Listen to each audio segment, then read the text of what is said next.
estamos acá listos y listas para la mesa de análisis de cada viernes. Un gusto, un placer recibir en cabina a Janet Harrison, investigadora y maestra en gestión pública, y Alejandro Cepeda, maestro en políticas públicas. Bienvenida, bienvenido. ¿Cómo están? Buen día. Buen día, muy Qué bien. gusto saludarte, Feliz Guille, viernes. muchas gracias. Feliz viernes también, muy contentos. Los veo muy felices. Así. Sí, muy frescos.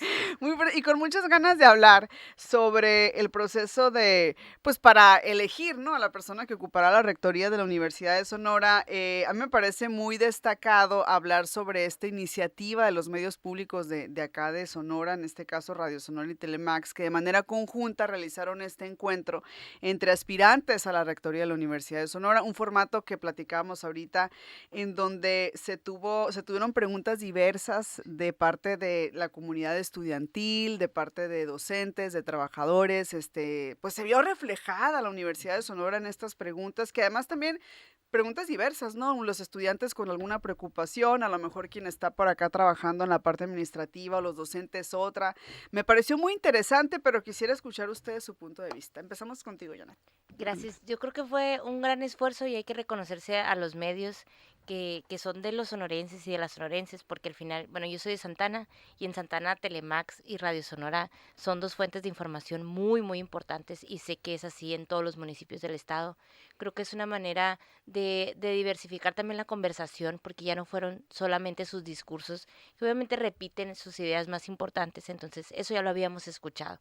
Creo que fue muy oportuno también vincularlos con la parte empresarial y la parte económica del Estado, porque al final son esos empleadoras y empleadores quienes van a darles oportunidades a las jóvenes y egresados de la universidad. Entonces creo que fue una dinámica muy nutrida, fue más fluida que el propio ejercicio de la universidad.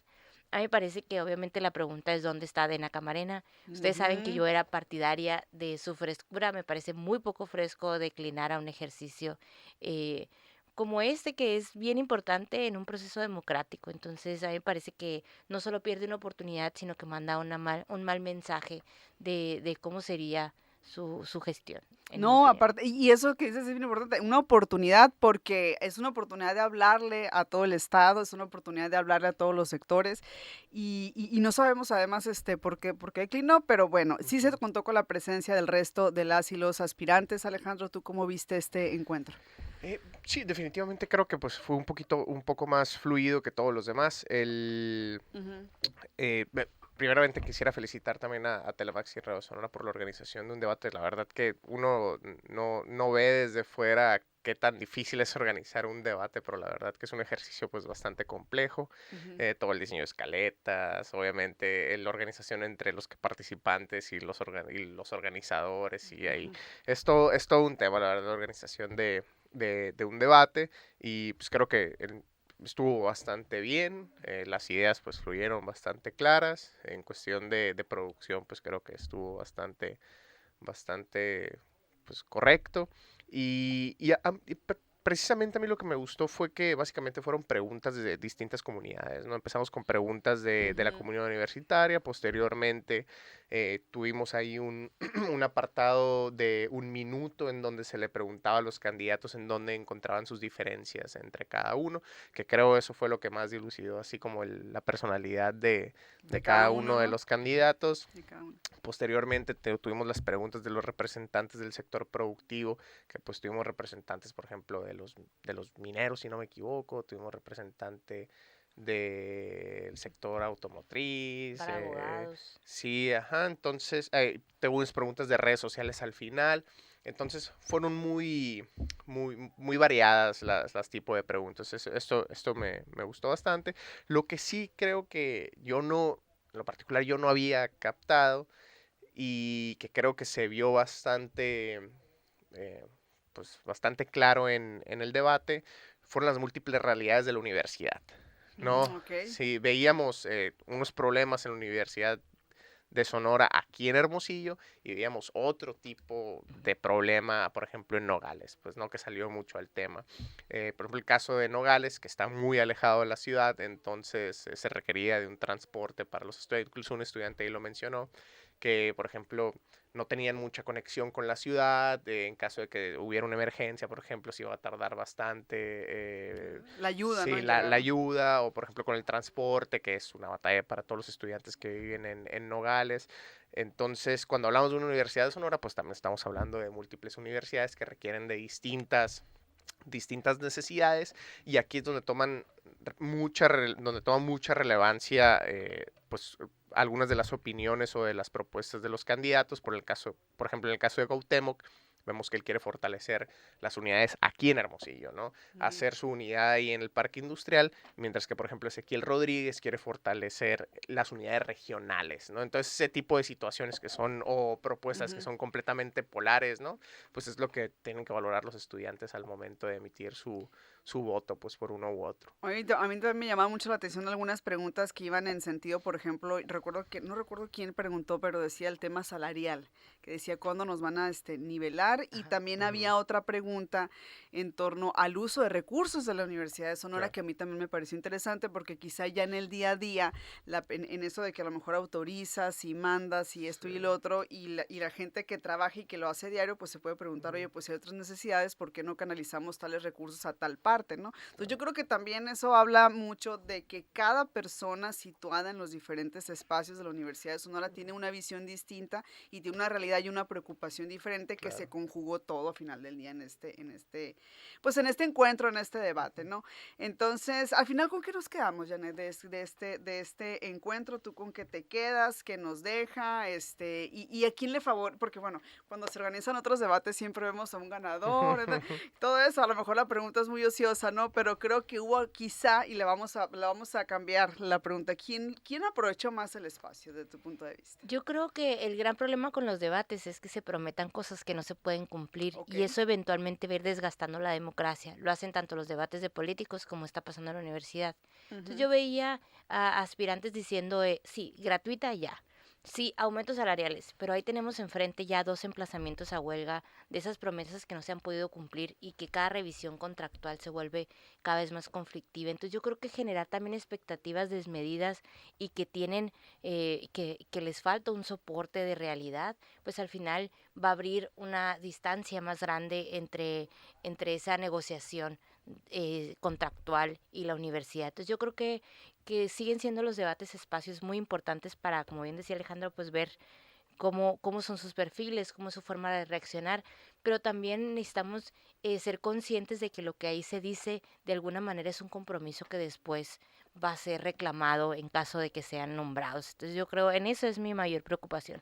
Ujú. ¿Quién ganó? La verdad no sé, estoy viendo que unos declinan, que no declinan. O sea, es un proceso que tiene matices muy internas que a lo mejor Ujú. la ciudadanía no vemos, Ujú. quienes no estamos fuera de la universidad, ¿no? Oye, porque, bueno, aparte es bien importante decir cómo van a hacer lo que están proponiendo. Yo creo que Claro. el cómo me parece bien importante. Y lo otro sí es cierto. Acuérdense que hace poco hubo una rueda de prensa en donde algunos anunciaron que, pues estuvo como muy confuso el tema, Sí, pero que se apoyaban mutuamente, que en algún Mm, punto creo que si uno de esas tres personas o personajes ganaba la rectoría, pues me imagino que se ujú. iban a cuadrar esos esfuerzos o esos proyectos en común, o se iban a unificar, una cosa así, ¿no? Alejandro.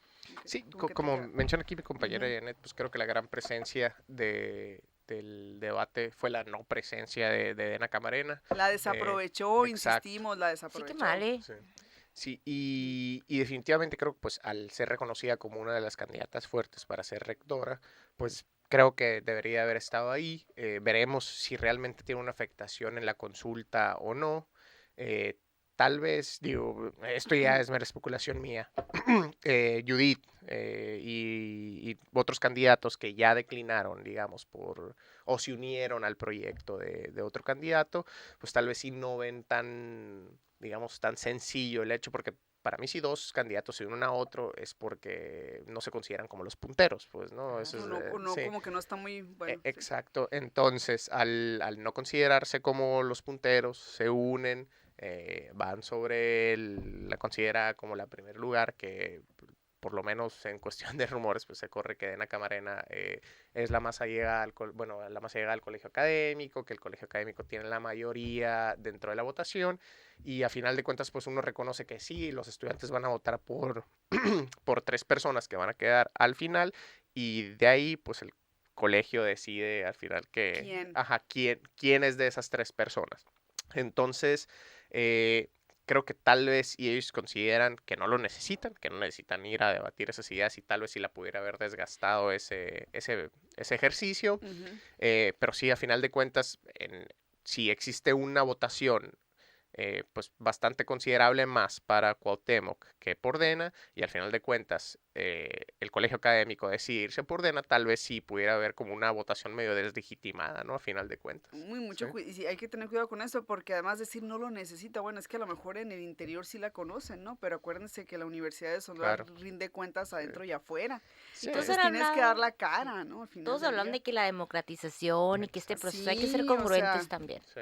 bueno, vamos a mensajes y regresamos con más. Estamos en Mesa de Análisis, volvemos. Sonora Noticias AM. Volvemos. Estás escuchando Radio Sonora, nuestra radio. El fentanilo destruye tu cuerpo. El ejercicio te hace fuerte. El fentanilo te engancha desde la primera vez. Las verdaderas amistades te cuidan. El fentanilo te mata. Una familia unida te da Descubre vida. Sonora. Aléjate de las Destino drogas. lleno de Les ponen maravillas. fentanilo para Déjate hacerlas más cautivar por el adictivas. pinacate, Eliges- una joya natural reconocida por la UNESCO. Relájate en las playas de Puerto Peñasco y explora la fascinante arqueología del desierto de Caborca. Visita Magdalena, un pueblo con historia y tradición. Sonora te espera con paisajes únicos, cultura y aventura en cada rincón. Ven y vive Sonora. Gobierno de Sonora, tierra de oportunidades. La Fiscalía General de Justicia del Estado de Sonora invita a mujeres y hombres a participar en la convocatoria para integrar el equipo de agentes ministeriales de investigación criminal. Si eres ciudadano mexicano, con edad de entre 21 y 35 años, sin antecedentes penales, tienes acreditado el servicio militar en caso de ser hombre y has concluido estudios superiores o licenciatura, Regístrate en la página oficial de la Fiscalía, donde se pueden consultar todos los requisitos. las inscripciones estarán abiertas hasta el próximo 30 de abril en fiscalía.sonora.gov.mx/convocatorias. Únete a nuestro equipo y contribuye al fortalecimiento de la justicia en Sonora. La primera etapa del Bosque Urbano La Sauceda es realidad. Este domingo 23 de marzo, celebremos juntos un logro histórico para las y los sonorenses. Disfruta de música en vivo, teatro y actividades en el humedal en un ambiente familiar. Acompaña al gobernador Alfonso Durazo al banderazo inaugural de este gran proyecto ecológico. Entrada gratuita. Te esperamos en el Bosque Urbano La Sauceda. Sonora, tierra de oportunidad. Todos los lunes de 6 a 7 de la tarde te esperamos en La Hora Naranjera. Los mejores momentos, promociones y toda la información del equipo más ganador de la Liga Mexicana del Pacífico. Nosotros somos Ricardo Hernández y Samuel Favela y te esperamos en La Hora Naranjera, completamente en vivo por la señal y redes sociales de Radio Sonora y Naranjeros de Hermosillo. En el corazón del Mar de Cortés, donde las olas susurran historias de arribos a un puerto. crisol de culturas y saberes que nos enriquecen. Radio Sonora, cubriendo en los municipios de Guaymas y Empalme, 94.7 FM. donde tú estás. Estamos. Radio Sonora, voz de la cultura popular. Es mi Empalme Sonora. Sonora Noticias AM. Regresamos.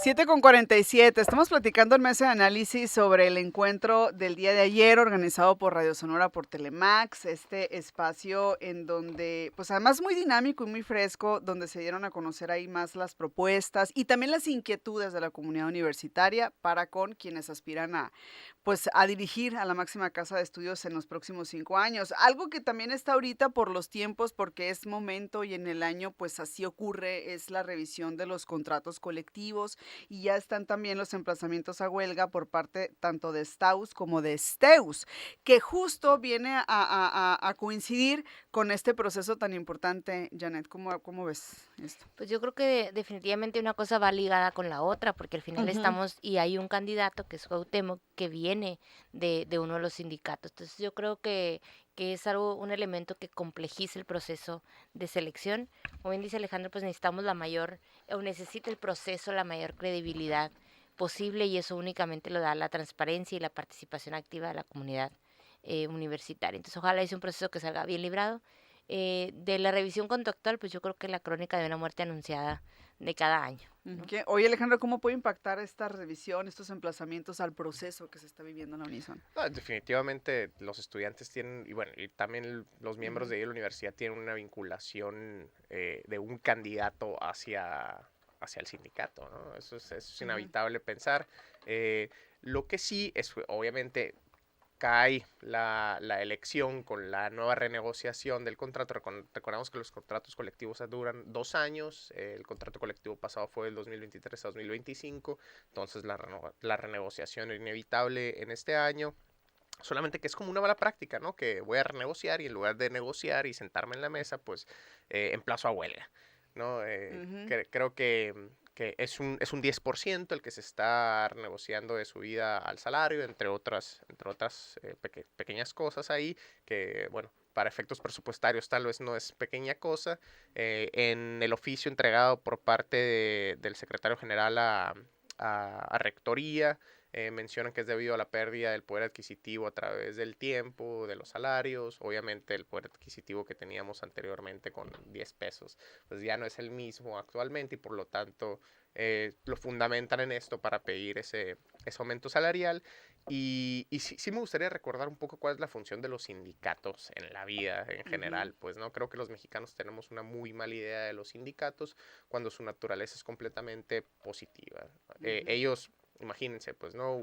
¿Qué poder tiene un solo trabajador para renegociar que le suban el salario? Pues casi nulo, digamos, ¿no? Pero pues qué poder tienen alrededor de 100, 200, 300, 400 trabajadores renegociándote un salario. Pues creo que bastante, pues, ¿no? Porque pues te paran un lugar completo, sea una fábrica, sea una tienda, sea una universidad. Entonces creo que la naturaleza de los sindicatos es bastante positiva, ayuda al crecimiento de los salarios en lo general, pero en lo particular, y aquí en México creo que hemos evolucionado a considerarlos de forma negativa, porque ciertos representantes de ciertos sindicatos pues se han valido de ese poder para crecer políticamente o económicamente. O personalmente. Pues, ¿no? Y aparte creo que muchos de ellos pues también pues no sueltan, ¿no? La dirigencia, y a veces estos procedimientos pues no son claros, no son transparentes también. A lo que voy es que no demos por sentado que los sindicatos son malos o que los sindicatos ya son buenos simplemente por el hecho de ser un sindicato, pues, ¿no? Sí. Pero creo que estas subidas de salario pues son relativamente justas, pues, ¿no? Que dentro del mismo oficio explican por qué. Y definitivamente creo que si nosotros tuviéramos la oportunidad de renegociar con nuestros jefes del trabajo una subida del salario del 10%, por ejemplo, debido a la inflación, pues también lo haríamos nosotros. Nos parecería justo. Yo creo que hay un distanciamiento muy grande entre la sociedad normal, que no tiene acceso a esto, y la burocracia, pues. Es el gran problema, que esto no es algo que viven las compañeras que nos apoyan en la limpieza por outsourcing y que tienen sueldos muy bajos. Entonces, al final vemos cómo seguimos luchando por derechos laborales únicamente de un sector de la sociedad. Entonces, eso creo que es lo que hace que se desacredite. Así es. Sí, mismo, ¿no? Incluso fue penoso ver que una persona dentro del debate mencionara que se encuentra con un régimen salarial por debajo del salario mínimo, ¿no? No sé si lo alcanzaron a ver. Eso es a lo que nos referíamos al principio, ¿no? También, sí, ¿no? Exacto. Y hablaba y decía que sí, cuándo se iban a actualizar estos sueldos y demás, ¿no? Entonces, bueno, hay mucho por hacer ahí en ese tema, ¿no? Y nos quedan unos minutos, pero creo que todavía nos da oportunidad de hablar sobre las listas, y tenemos otro tema pendiente que dejamos para la siguiente mesa, Alejandra, te lo prometo. El agua. El agua. Sepan lo que lo vamos a hablar. Para que ese queda pendiente, pero sí lo de las listas de las personas idóneas a las candidaturas judiciales, que Janet dijo, yo tengo mucho que decir del tema. Sí, voy a tratar de ser muy concreta y muy clara. En esta mesa hemos hablado de la falta de transparencia del proceso, de cómo la gente no puede acceder a la información y cómo no vimos ninguna entrevista por la que descartaron a 101 personas que se habían postulado y tenían los requisitos, pero no eran tan buenas, ¿no? Entonces, al haber descartado a estas 101 personas, se quedaron con una lista de 59 personas que fueron propuestas por el legislativo. Resulta que al revisar la lista del Ejecutivo, de esas 59, 31 también las vieron viables el Poder Ejecutivo. O sea, Entonces, coincidieron, pues. 31 personas fueron postuladas por los dos poderes. ¿Y eso está permitido en la ley? Sí. Dos poderes pueden proponer a la misma persona. El problema es, por ejemplo, en el caso del Juzgado Penal de Nogales, hay una vacante y solo una persona propuesta, y la persona la propuso el Ejecutivo y la propuso el Legislativo. Entonces esa persona ya que ni se preocupe porque ya ganó. Tenemos el caso, por ejemplo, del Supremo Tribunal. Son 3 vacantes y son 2 candidaturas comunes. Los tribunales regionales, 3 vacantes, 3 candidaturas comunes. Tribunal de Disciplina Judicial, 5 vacantes, 3 candidaturas comunes. Juzgado Mixto de Magdalena, 2 vacantes, 2 candidaturas comunes. Entonces, ¿qué es lo que entra en conflicto? Pues que en realidad la variedad de personas es muy limitada y se está volviendo en una preselección. De hecho, dice en la lista pase directo, ¿no? Porque aquí no hubo tómbola ni esto que se llama ensaculación. En Sonora no pasó eso, sino que los propios comités, fue un dedazo de los comités quiénes eran los candidatos de cada poder y resulta que esos candidatos coinciden entre el Poder Ejecutivo y el Poder Legislativo. No pude revisar el judicial porque esa lista no la encontré, pero creo que es algo a lo que tenemos que estar pendientes porque al final, pues qué tanta capacidad de decisión tiene la gente si tiene solo una opción en el Juzgado Penal de Nogales. Por dar un ejemplo, ¿ahí ¿no? qué debería haber pasado desde tu punto de vista?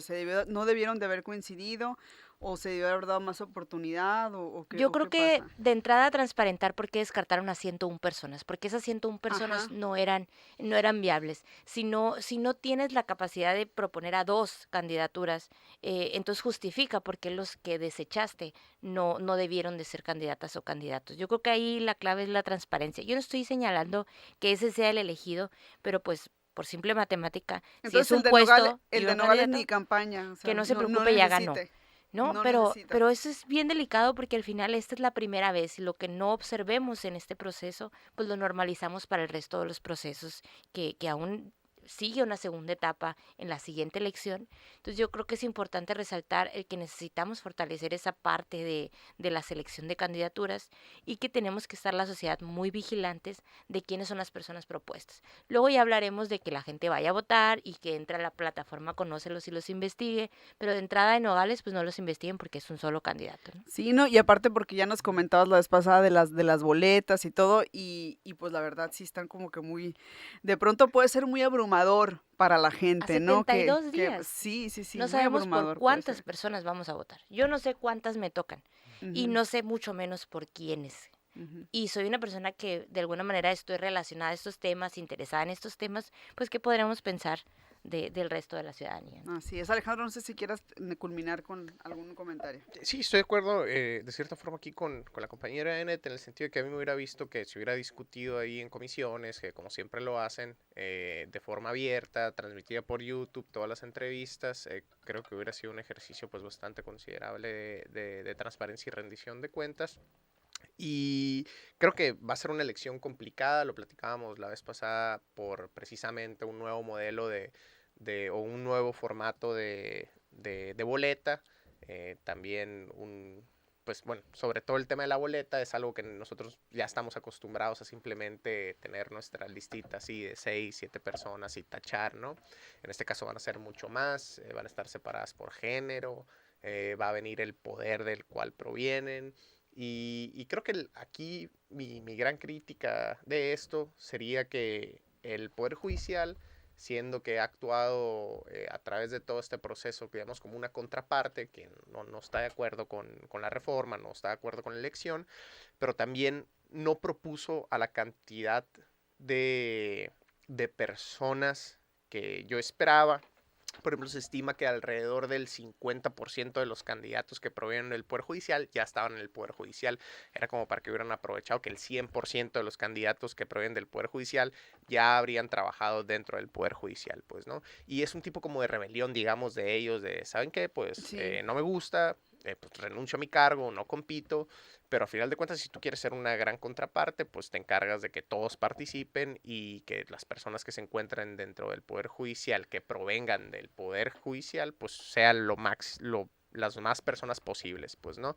Entonces, si digamos se pretendía por parte de las personas que están actualmente, digamos, entre comillas, gobernando el Poder Judicial, pues seguir siendo una contraparte, digamos, del Legislativo y el Ejecutivo, pues deberían de haber convencido a la mayor parte de sus jueces, magistrados, que también siguieran compitiendo para seguir formando parte de ese balance, pues, ¿no?, de poderes que existen actualmente. Bueno, mucho de qué hablar y va a seguir dando de qué hablar. Por lo pronto ya el tiempo se nos acabó.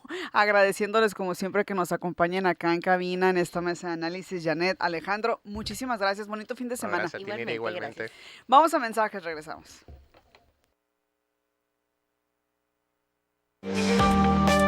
Sonora Noticias AM. Volvemos.